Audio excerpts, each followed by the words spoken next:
Okay, well, we're doing some testing on some of the boards and parts I'll be installing in the Heathkit SB-220, which I go to pick up in a couple days. So what I have here is the Dahl heavy-duty transformer. That's a 1.3 amp continuous commercial service transformer up from 700 mils, which is in the stock Heathkit, and a high voltage board. Those are for 550 volt, 470 microfarad, so considerably larger in capacity and high voltage rating. Gives me 4,400 volts of working voltage, so a nice headroom. And that's one of the Harbach meter boards and filter string boards. Also diodes to set the bias versus the Zener in the Heathkit SB-220. So you can see here I got a 100 times probe, and I'm sorry, 1,000 times probe, and showing 3.35 volts or 3,350 volts of DC. It looks like on 240 volts, drawing the transformer's drawn about an amp. And little Harbach universal step start. Of course, safety first, so run through a couple of circuit breakers from the 240 line, because the circuit it's plugged into is capable of 50 amps. So I wanted to put something there just to give me a little bit of protection. You can see I did ground the transformer. And the white wire there is the neutral return for 120 volts working voltage for the universal step start to run the coils through.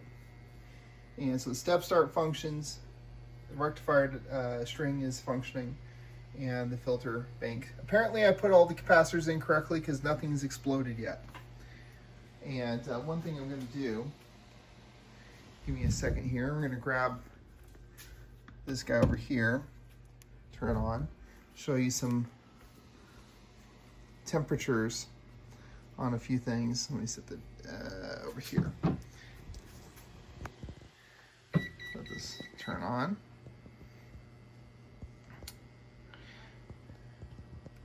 Take a second for it to boot. Not the fastest thing in the world. Here we go, booted. Okay, so let's take a look at some temperatures here. So you can see here, that's the two hot parts are the relays and the voltage drop resistor there in the middle. So that's kind of neat. Let's take a look at the transformer. Transformer peak temperature there is about 86 degrees. Let's take a look at the rectifier board. What is warm on there? Well, those would be the high voltage voltage divider for the high voltage meter. Those three blue 3-watt resistors there, 4.7 mega ohm resistors. That's what those are. That's what's warm there. Let's take a look at the capacitors. Capacitors, those obviously those are the equalization and bleeder resistors, about 230 degrees, the hottest one, which is just fine. Those are actually 5-watt resistors, and dissipating about 1.9 watts through them right now. So these little thermal guns are really handy to see what's going on with what's getting hot where, what's working. So that was my project today, is just to test the boards out. Basically I'm bored. I would love to start building the amplifier, but it won't be here until next week. So I go to Phoenix to go pick it up on Saturday, and I'll be home Monday or Tuesday. Going to visit with a friend out there for a couple days, help him string up a new antenna while I'm out there. Full wave loop for 160. So that's what I got going on. Yeah, there's nothing sketchy about this.